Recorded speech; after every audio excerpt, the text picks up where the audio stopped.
What's up, everybody? I hope you're doing well. Welcome to the extended cut, minimally edited podcast version of this week's episode. Today, I'm excited to talk about blogging again. I know, why do I talk about blogging so much? Because it works. And I also know that anytime I mention those three letters, SEO, people just flip their lids. Panic sets into the room, the fire alarm is pulled, and everyone freaks out like this thing is so complicated and I'm never going to get it. And fair enough, I'm never going to get all of the SEO things. However, even if you don't know what SEO stands for or anything else about SEO, you can absolutely leverage SEO in order to fill your practice and honestly, provide free and helpful information to folks who may not potentially even be your clients, but it's also going to help fill your practice. So it's like win, win, win. You know what I mean? It's just good. So today we're going to talk about an easy hack that anybody can use to get their blog off the ground. Can you tell that I love blogging? I'm not trying to say that every single therapist needs to start a blog ASAP. It's not going to be a good fit for everybody, but if you're in that category where you've been just trying to get your blog off the ground and you just keep getting stuck, you hit the roadblocks, you don't know where to start, just use this one hack. And even if you don't know anything else about SEO or blogging for that matter, and you just use this one strategy every time you sit down to write a blog, I'm telling you, it's going to work for you. This is a tutorial-based episode, so for those who are watching the video version, you will see the screen recordings as I walk through each step. However, I know some of you are listening and not watching along, so I will do the best I can to explain what I'm doing as I go through it. But if you're listening and you want to hop over to the video version, you can watch the extended cut version of the video on YouTube, and it's also available on Spotify that you can watch the video, just in case you weren't aware. But I sure will do the best I can to explain with my words what I'm doing in case you're not watching. In case you haven't binge watched all of my videos about blogging and SEO, just a mini crash course on what SEO is. SEO stands for search engine optimization. You do not have to understand what that means. Basically, when we put up a website or anything on our website, it's nice to try to create that website in a way that Google can then figure out what you're talking about and put it in front of the eyeballs of people who are interested in seeing your website. I like to think of it as our website is kind of like a dating profile, and Google is the dating app that we're using so that hopefully folks can find our dating profile. And we want to use the right strategy as we put together our dating profile so that hopefully then the dating app, Google, can put our dating profile in front of the person who's going to be the most compatible match for us, except we don't date our clients, and that was kind of a little weird that I went there. But hopefully that metaphor can help you understand where there is strategy to how you put together your website so that you can most authentically reflect who you are and what you do. We're not trying to be schemy or sleazy. We're just trying to show up fully as us in a way that's clear for the algorithm to put us in front of the people who want us to be their therapist. That's all. That's all. And there's a lot of ways to leverage SEO, but blogging is, in my opinion, one of the most effective ways, especially for us as therapists. We just have so much content that we can put out there into the world to help people. So it's just, again, win, win, win. We're offering free education. We're showing up authentically. We don't have to use any weird sleazy marketing strategies or learn the next hip, social media, TikTok, whatever things people are doing right now. We just show up and write and be ourselves, and folks can glean free information from us and also build trust with us and also find us for the first time on the internet so that, we can fill our practice. That was long-winded. Those of y'all listening to the podcast version got to hear all of that because I love SEO. It just works so great. So if you don't understand anything that I'm saying, just know that blogging can be really helpful to fill your practice. And I'm going to offer a hack to help you access blogging in a way that, one, you can figure out what to write about, and two, you can write it in such a way that it's going to show up in Google search results for people who would like to work with you. And before I dive into the hack, I also just want to acknowledge how the Google algorithm has shifted over the years, even since I started this channel and I started talking about blogging strategies. Over the last couple of years or so, Google has shifted away from who's making the most amount of content with the most amount of like keywords stuffed into their content, and more towards like who has the most helpful content on a particular topic. Not about the most abundant content, but the most quality content that if somebody lands on your page, they're going to find whatever you have to say super helpful. I think this change is for the better all around. We're not just churning out content like machines and potentially like content where we took some shortcuts just for the sake of like feeding the algorithm, and we can pivot more into higher quality content less frequently. But it still feels important to acknowledge this change because any individual blog post is probably going to feel like a lot more work than the strategy that was more effective even, 4 or 5 years ago. So now when you sit down for a blog post, just anticipate that you're kind of like strapping yourself in. Think of it like a bigger school project. Like you're probably not going to bang out a whole blog post in an hour. I suggest taking a bit more time these days, maybe every month or maybe every 3 months, you create a high quality blog post. And I'm telling you, if you just chip away slowly at it, it's going to pay off. Now, all that prefacing out of the way, let's dive into this hack. I'm sure you're wanting to know what is the thing I'm trying to teach. And let me tell you, I'm going to talk about this tool called Ubersuggest, which I've been using ever since I've learned about blogging, and it's super useful. But I'll also say that this tool has expanded so much over the years that if you're a complete noob and you've never touched Ubersuggest before, I won't lie, it could easily feel a bit overwhelming. But I just received an email from Ubersuggest owner Neil Patel with kind of this hack in it. So I'm totally sharing the hack from the email newsletter that I received. Just know that. I mean, the general concept is something I've been using now for a while, but then he laid it out step by step in the email, and I thought, this is so smooth. I'm going to share it with you all. I know Neil Patel is like buying out everybody, but yeah, let me say his SEO email newsletter is just gold. Every week it's like some tip or hack where I'm like, thank you. So I'll link to that stuff below if you ever want to get on that bandwagon. Okay, but here we go. The first step is to head over to Ubersuggest. I have that linked in the description box below, and you can follow along with me if you want. Now, you do have to set up a profile in order to use Ubersuggest. And my suggestion is if you're just checking this out, just sign up for the free profile. Honestly, I'm still using the free profile. I have never paid a dime for any of this, and it's good enough for me. They don't ask you to put your credit card or anything at all. So just go ahead and sign up for the free version to check it out. If you ever want to pay for the paid version later, by all means, go for it. When you use the free version, they give you a search cap of 3 searches per day, but I've never really needed to search more than that. And yeah, sometimes, you might just wait till tomorrow to search. That's okay too. But here we are. We're in Ubersuggest. Let's get started. So once you log in, you're on your main dashboard. They encourage you to start a project. You don't even have to worry about that if you don't want to. Just go over to the left-hand column and click on Keyword Research.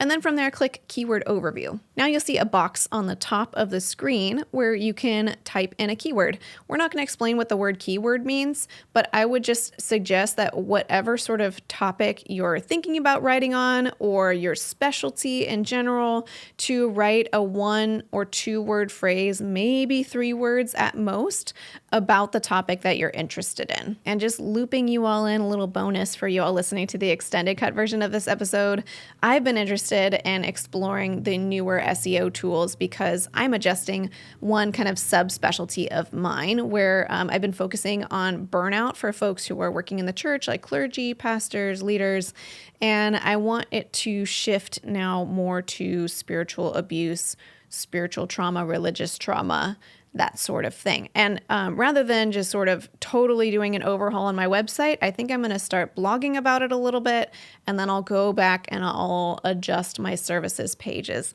later. So when I do that, I'll be sure to bring you along the journey, but I want to do some keyword research for my blog. Okay, so since I want to do a little bit of research about spiritual abuse, I'm going to go ahead and type that in as my keyword in the search bar.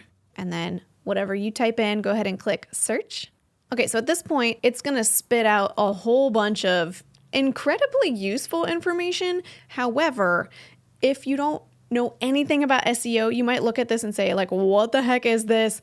You might get overwhelmed. If that's you, don't even worry about this. That's not even the hack that we're going to talk about today. So we're just going to go over on the left-hand column and click on content ideas. Once you're in this content ideas tab, it takes the keyword that you typed into the search bar and shows you the best performing websites and blog posts that are showing up in Google search results for that search term. So here I typed spiritual abuse, and as I scroll down, the top website showing up is something called 25 Signs of Spiritual Abuse, and then it gives us some data about it. This website gets 517 visitors per month. And excuse me, not just the whole website, that specific blog post is getting clicked on 517 times every single month. And it's getting 14 backlinks, which you don't actually have to understand what backlinks are in order to use this hack. But if you're curious, backlinks is just referring to when somebody else links to your website. Like if I write a blog post now about spiritual abuse and I link back and say, here's this really great resource, 25 Signs of Spiritual Abuse, and I link to it, that's a backlink. So backlinks are really powerful. It tells Google that other people seem to think our page is helpful. And then it breaks down the social media shares that it's received from Facebook, Pinterest, and Reddit. And this one's doing super well on Facebook. It's got 2,000 shares there. Pinterest has 23 and Reddit has 1. So this blog post is performing really well, especially in a little bit more of a niche search term.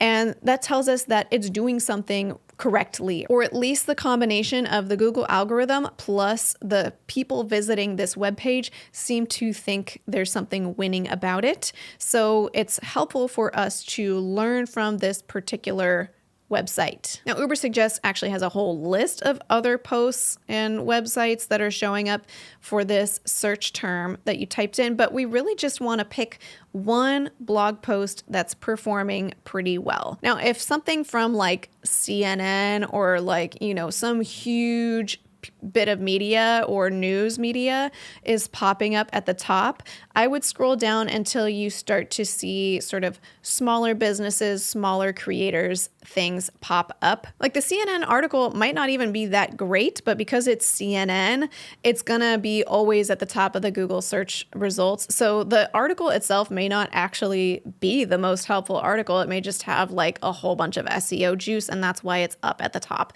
and getting a bunch of clicks. But we want to look for folks whose websites might be a little bit more comparable to our website. And it looks like in this case, this is true for this particular page. Now, of course, I pre-researched this episode. I chose a keyword that would pop up with results that kind of fit as far as these numbers. Like this person's article getting 500 visits a month is a great place for us to start.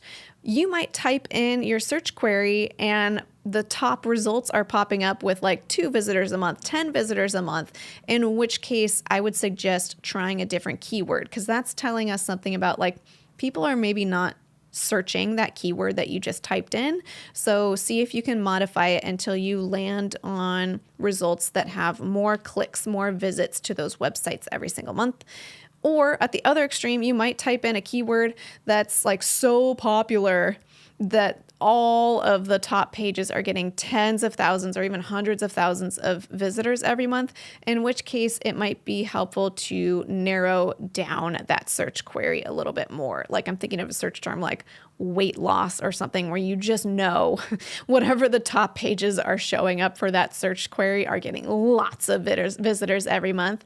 And little old us are not going to break into that market. It has to be a little bit more niched, a little bit more specific. So ideally, just ballpark, if you could find something on this list that has at least 75 visitors a month and at least a couple backlinks, bonus if there's some social shares over here, that is a pretty good place to start. So once you've found an article that kind of meets those criteria, go ahead and click on it. It's going to take you to the article itself. Now, I did my homework before making this video and read this article already. It's a wonderful article. It's not about this particular article. It's just about the strategy that we're talking about. But once you click on the article, go ahead and read through it with, genuine, curious eyes and say, what does this person or this business have to say about this topic that seems to be doing decently well in the Google algorithm? People seem to be finding it helpful. Go ahead and scroll through and read what they did. and kind of take it all in just as an observer, as a curious learner. Okay, and as I read this post, some of the things that are standing out to me is that the author first starts with validation. This is a hard topic, which absolutely it is. So they're kind of winning over, I think, the trust of the reader to hang out and stick around, which I think was a wise choice. And then the author jumps into these 25 signs of spiritual abuse and lists them out in kind of bullet point fashion, like each sign is maybe a sentence or two, and then carries on afterwards with the headline, what to do if you're under spiritual abuse, and then offers some tips. And then after their tips, they also offer some resources, additional reading, things like that, so that folks can learn more information after this blog post. And then, of course, a plug for the services that they offer. So whichever post you're reading through, once you've gotten to this step in the process, you're probably going to notice a combination of things. You're probably going to notice some items that sound really helpful, like, oh, yes, I'm so glad that they talked about that. And your therapist knowledgeable brain will also have some commentary about things that you might do differently. Like maybe I would approach this differently, or, I'm just going to make this up. Let's say if I look through these signs of spiritual abuse and I think, oh, it's not, I have 5 more signs. This person has 25. I would list 30. Or maybe things you would flat out change. Like in this article, in the section, what to do if you are under spiritual abuse, the first step listed is ask God. And personally, if I were writing this article, I wouldn't personally list that as the first step. It doesn't mean that person's wrong, but I already can see how I have a different approach than this person.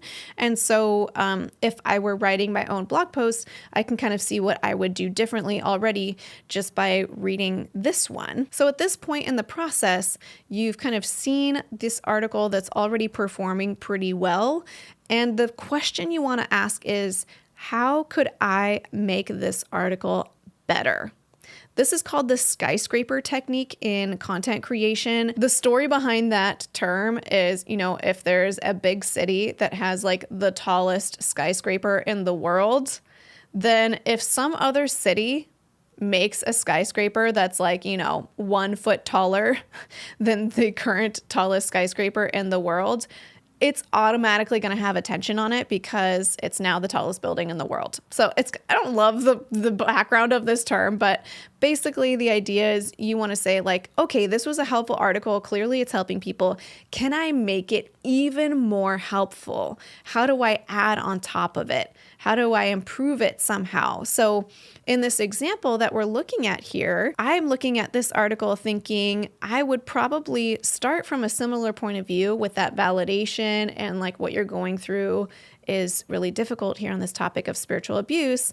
And then when I get into the signs of spiritual abuse, I'm really interested in breaking those down a bit more. So I personally would probably have a shorter list of those signs of spiritual abuse, maybe make it something like 3 or 5, max 7 signs of spiritual abuse. But for each sign, instead of putting a sentence, I'm going to put a whole subsection in the blog. Maybe it's a paragraph, maybe it's 4 or 5 paragraphs just for that one sign. That's how my brain thinks about these signs, that it's probably not enough to just think of it as a sentence, but to really say like, well, what does that look like when somebody twists the truth to make themselves look better? Like, here's an example. Here's one way where I saw that happen, et cetera, et cetera. That's Marie's approach to talking about this. There might be entire sections you would add. You might approach it completely differently, which is a good thing.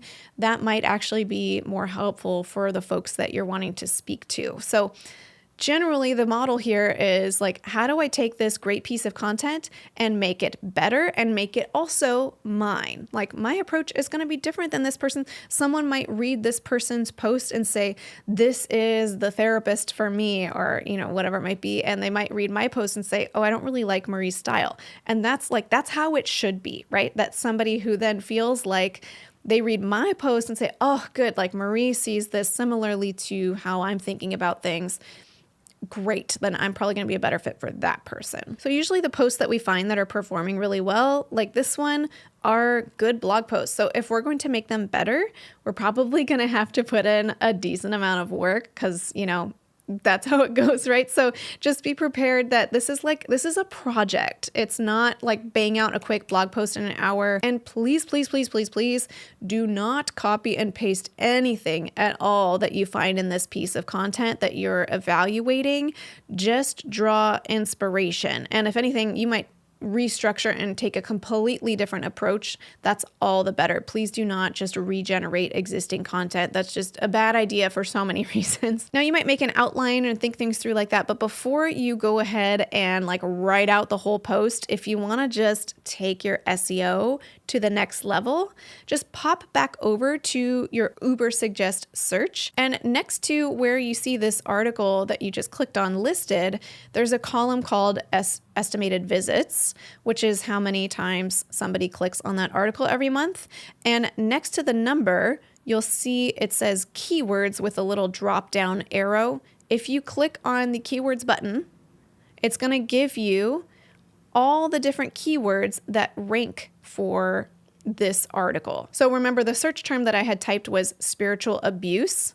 We're going to find a lot of synonyms popping up in here. Instead of spiritual abuse, here's this keyword spiritually abusive, which the next column says that 2,900 people type this in Google search every single month. And the article that I just looked at is the 8th position spot in Google searches. When somebody types in spiritually abusive, the article I just read is 8th down from the top of search results, which is really good, especially for a smaller website like ours. And then the next column is called estimated visits, and that's how many people clicked on that specific blog post, that specific website we just looked at, when they typed in the search term spiritually abusive. Now, you don't have to understand anything that's going on in all these columns of data. I'm just sharing with you so you know what that means. But effectively, what I'm encouraging you to do is to focus on this list of keywords and find ways to organically drop them throughout your blog post. So gone are the days of just using the same specific search term. Let's say spiritual abuse was the keyword for today. Rather than making sure I always say spiritual abuse in this sentence, and then spiritual abuse in this headline, and then spiritual abuse in this part of the description.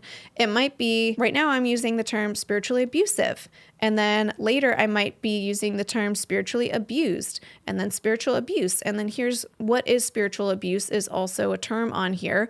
Maybe I'll also make sure I sprinkle that into my article, which I didn't see necessarily the other person use as a headline in their article. So you want to try to sprinkle, again, organically, meaning it seems like it makes sense. It flows conversationally. You're not just like copying, pasting a keyword over and over and over again. That's just that. Gone are the days of that. That was like 20 years ago that Google search worked like that. But you just organically sprinkle these terms in where they fit, where they flow in the conversation of your post. Now, the free version of Ubersuggest only gives 5 keywords. Again, I think that's plenty. And of course, you can use your brain and use other synonyms, like, maybe I might use a term like religious trauma or things like that.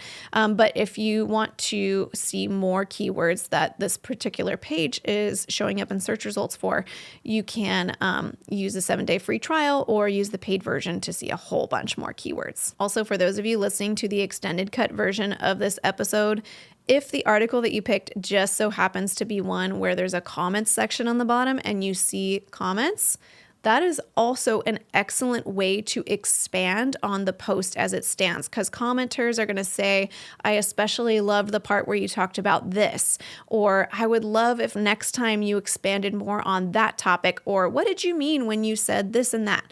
So if you could gain some information from the comments section and incorporate that into your post, all the better, because clearly folks are wondering about those things. Whew. Well, I feel like we covered a lot of ground today. Now, I did not mean the title of this episode to be clickbaity at all. I genuinely believe if this is the only hack that you use in your approach to blogging on your website, it is going to be effective over time. You don't need to understand anything else about SEO, anything else about blogging. Just keep chipping away at these same steps every time. And as long as that content is helpful content and it's not full of like terrible grammatical errors and like, I don't know, it's not like those really difficult neon colors to read. And, it's easy enough on the eyes to read and all of that. It's going to be successful for you, and find a pace that works for you. It may mean that each blog post takes a month. It may mean it takes a quarter.